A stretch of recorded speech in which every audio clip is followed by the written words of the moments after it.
Welcome to the Dr. DC podcast. My name is Dr. DC, and just me, baby. And each week, we talk about the weird and wonderful world of DC Comics while fielding questions from listeners like you. But here's the thing, baby. It's Fanagar week. Oh, my goodness. This is episode 445. And this is the week where we're putting out mini episodes every day. The annual's coming out this week. A bunch of things are happening. And just scheduling wise, you know, I'm about to head into, we've talked about it a little bit. I'm directing a production of Fiddler on the Roof, a youth theater production of Fiddler on the Roof. I'm heading into tech this week. And because of that, scheduling for, you know, all these extra episodes has just been slightly thrown off. We're recording a bunch tomorrow on Sunday. But I need an episode to go out on Sunday to start Fanagar week probably. So it's just me recording, just me here by my lonesome at home. And I thought, you know what? I'm at home here. I could answer some DC stuff, you know, by myself or whatever, and that'd be fine, I guess. Or I could take this opportunity because it's just me, because it's just a short little episode. Because it's Fanagar week and it's something special, and you know that we love you all, even though we tell you all of the things we don't like about you. I thought maybe this would be a good opportunity to dig deep into, not that mailbag, the other mailbag, and answer some Lord of the Rings questions. That's right. You can consider this episode as a little backdoor Lord of the Rings content. So, here we go. I'm going to open this up. I'm going to try and answer some of these. I haven't looked at these. This is not, I'm just scrolled like way back in the thread on the Discord, and I'm just going to have a little look at some Lord of the Rings potential questions here. So, give me a little second. Here we go. So, here's a question from Dark-Hearted, who asks, what do we actually know about Alatar and Palando? Alatar and Palando are the blue wizards. So there are 5 wizards, 5 Istari in the Tolkien legendarium. First thing to know about wizards is that they're actually from the same race as Balrogs, as Sauron. They're basically like angelic characters. They're called the Maiar. And the wizards themselves, they are Maiar who are sent to Middle-earth by the Valar, by essentially Tolkien's like Olympians. They're sent to Middle-earth to just help guide elves and men and that, and guard against the rising darkness in the third age, basically.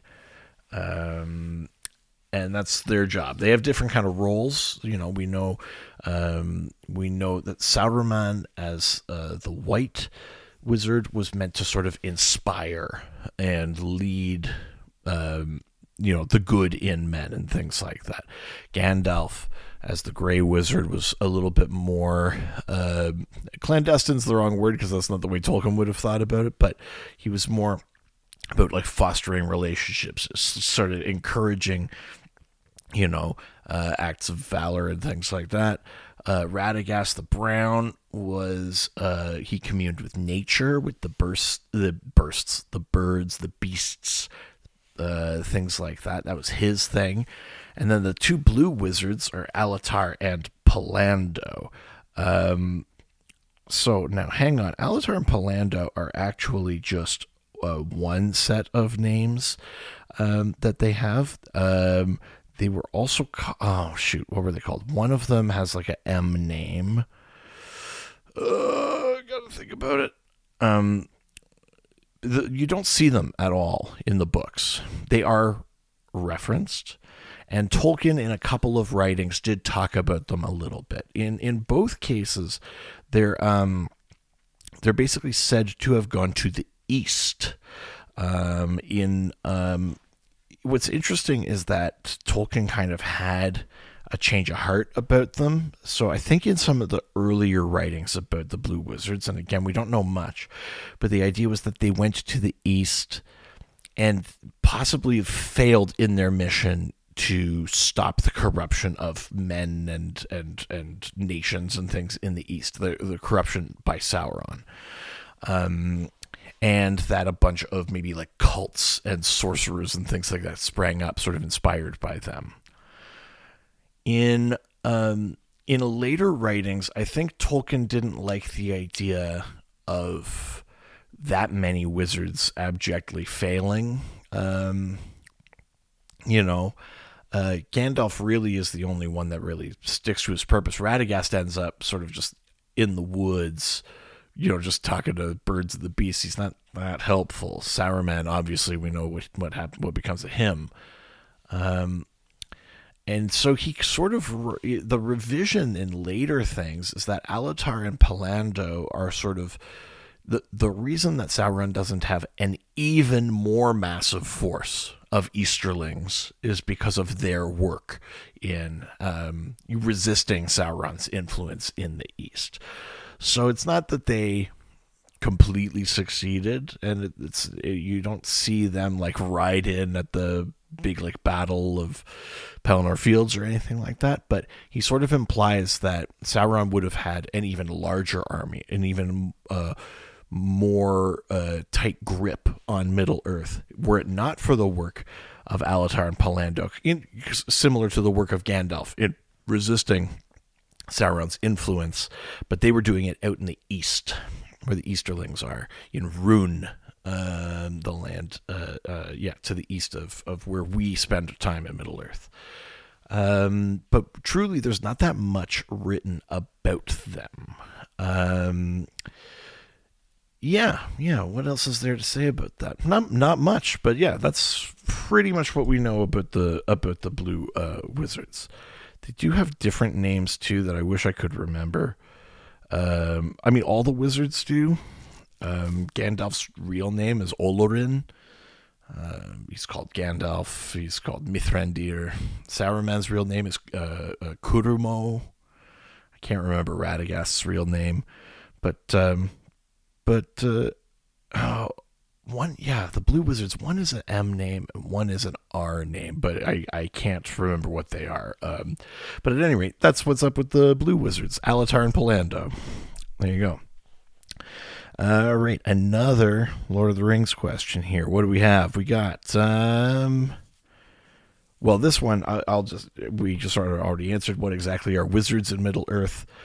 Does he give any from how they came to be, what their purpose is? Yeah, so I've spoken a little bit about that. The only piece I'll add to that is that what's interesting about the wizards is, so they are the Maiar, which, like Sauron, like other of these kind of spiritual beings, they can't really be fully destroyed. Even Sauron at the end of Lord of the Rings isn't fully destroyed. He's just so permanently weakened that he can never come back, basically, essentially.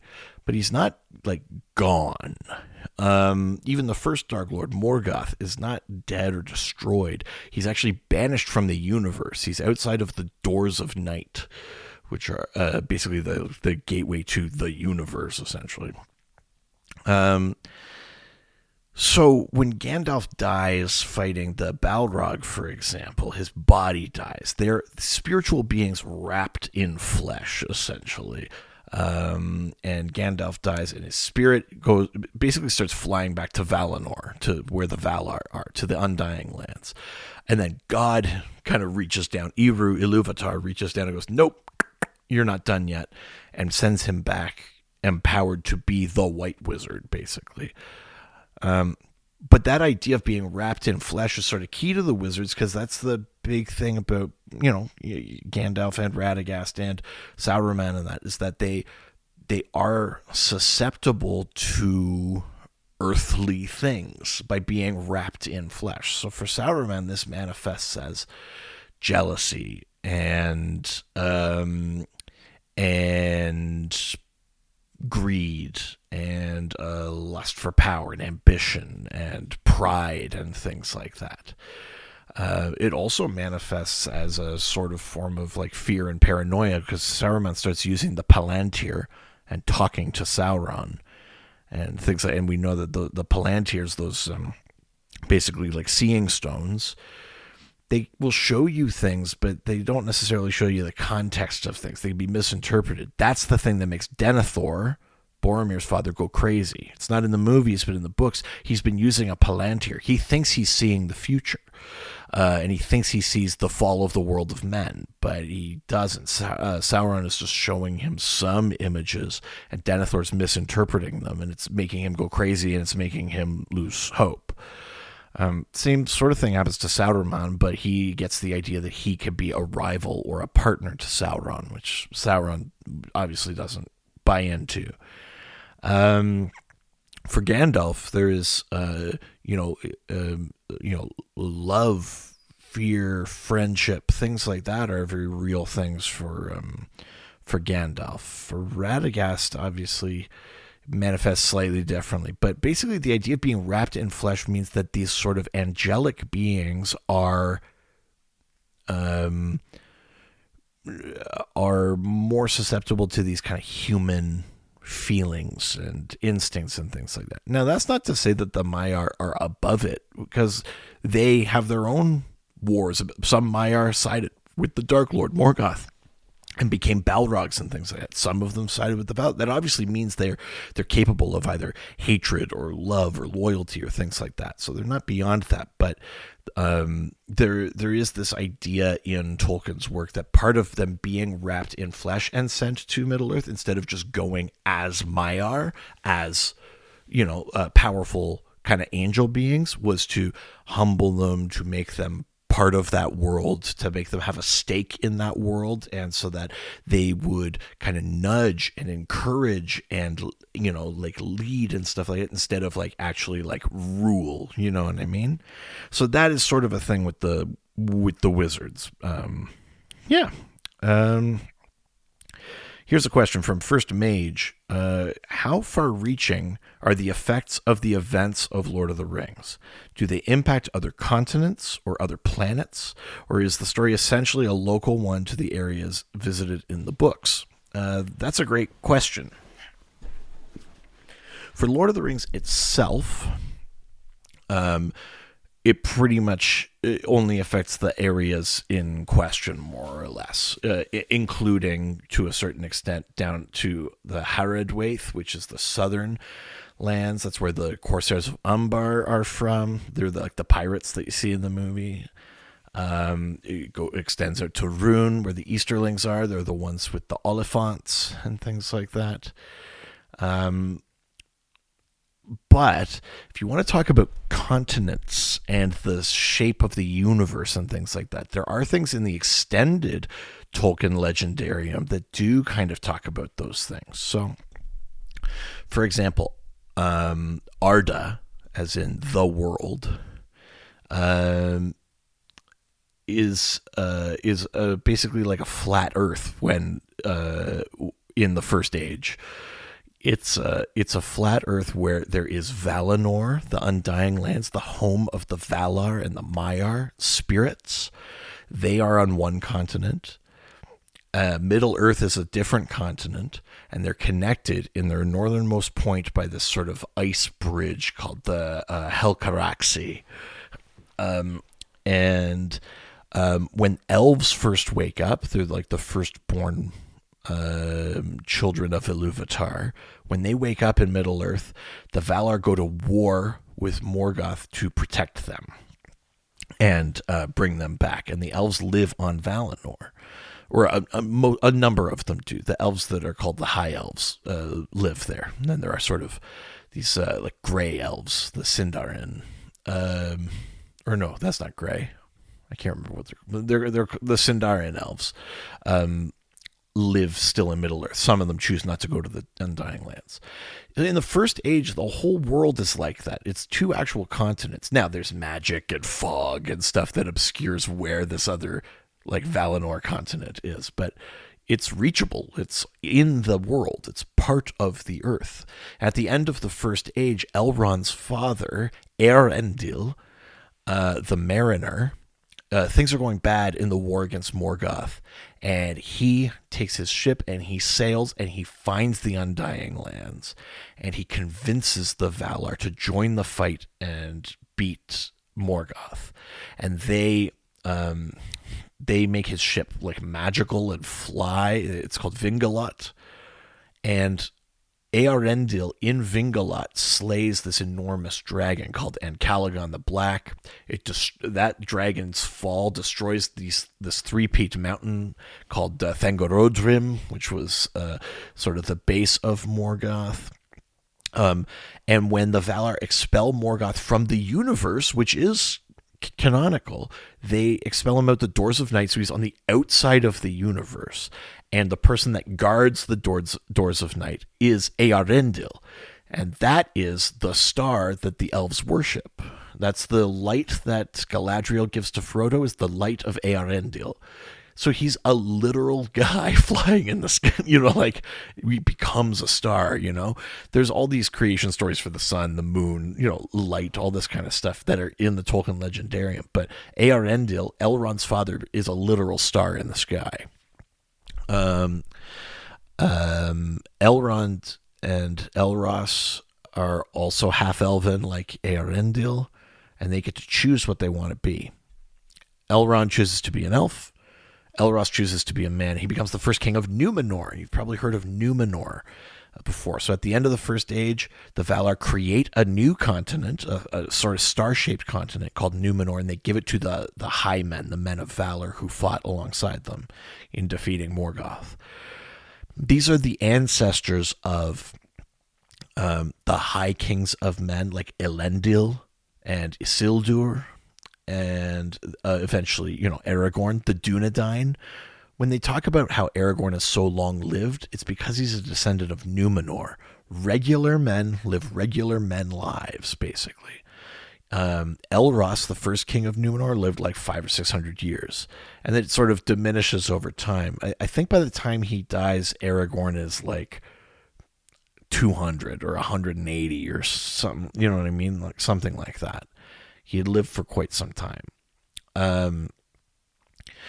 But Numenor was the realm of these high men until Sauron corrupted them and convinced them to go to war with the Valar, because he basically convinced them that, the Valar obviously love the elves more and they give them immortality. You should have immortality. Go take it from them. And the last king of Numenor, Ar-Pharazôn, launches a fleet, finds Valinor, and as soon as they set foot, this terrible quake happens, and their continent, Numenor, sinks into the sea. The loyalist survivors, the ones that are still true to the Valar, led by Elendil, land in Middle-earth and establish the kingdoms of Gondor and Arnor. And we kind of know where their story goes from there. Not only do the Valar destroy Numenor for this aggression, what they also do is they remove Valinor from the world. So this is where Middle-earth goes from being a flat Earth to a round Earth. And essentially the idea, it's hard to do it in an audio medium, but imagine that you have a flat piece of paper, and then you draw Middle-earth on one side of it, you draw Valinor on the other side of it. Then imagine you just cut around Valinor and then left a single strip of it connected to Middle-earth. You fold the rest of the paper, Middle-earth and the other flaps, you fold them around into something round so that Valinor sticks out, connected by that thin strip of paper. That is the geography of Middle-earth. So, Middle-earth is round on a round world, and Valinor is no longer part of that world.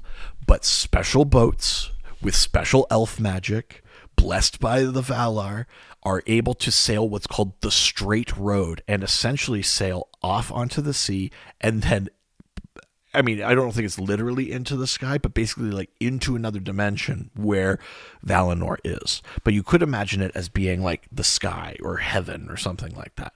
They basically, those boats, that's why not just anyone can go there. You need an elven boat. You have to go to Círdan, the shipwright. You have to be these special boats. They can take the Straight Road and actually leave the Earth and go to Valinor. So that's why when the elves say they're leaving, there's not an idea of them coming back. It's because they're actually leaving the earth. In days past, elves did and had sort of come and gone from Valinor. Not always under the best of circumstances, but they were brought there, they left, some went back. You know what I mean? When they're leaving Middle-earth in The Lord of the Rings, the way that we see it, they are leaving for the last time. It's like a big emotional thing. And it's because they're actually leaving the earth. So that's a sort of version of like, we are talking about continents. We're talking about the shape of the world. We're talking a little bit about the universe and the sky and stuff like that. Some of that stuff is in the Tolkien Legendarium. It is in there. So it's, there's some interesting stuff if you read the Silmarillion and things like that. There's some pretty high concept ideas in there. But if that's the sort of thing you're into, there's a ton of fun. Really, really, really cool stuff. So at any rate, there's just a couple of Lord of the Rings questions answered. I'm trying to keep these episodes short because these are just little bonus Jonases this week. But you know what? I'll try to pepper these through in general in the future because a lot of you have been very patient waiting for some Lord of the Rings answers. So I'll try to do this occasionally and get those out there. But keep listening all week long. There are bonus episodes all week. The annual is coming out actually on Wednesday. That's just how it times out this year. And that's going to be cool and fun. I don't know if at this point when you're listening, our Patreon episode from last week is actually up. It's a very convoluted, complicated video episode that Richard decided we should do that's been giving him grief since we did it. It was hard to record. It was hard to edit. It's been hard to upload. I'm not really sure where that one stands right now. But in typical fashion, we put a ton of work into something that's probably not that worth it. But keep listening. It's Fanagar. Keep voting in the Fanagar Tournament of Pandering. And we'll see you tomorrow. Adios. This was a Brain Freeze podcast.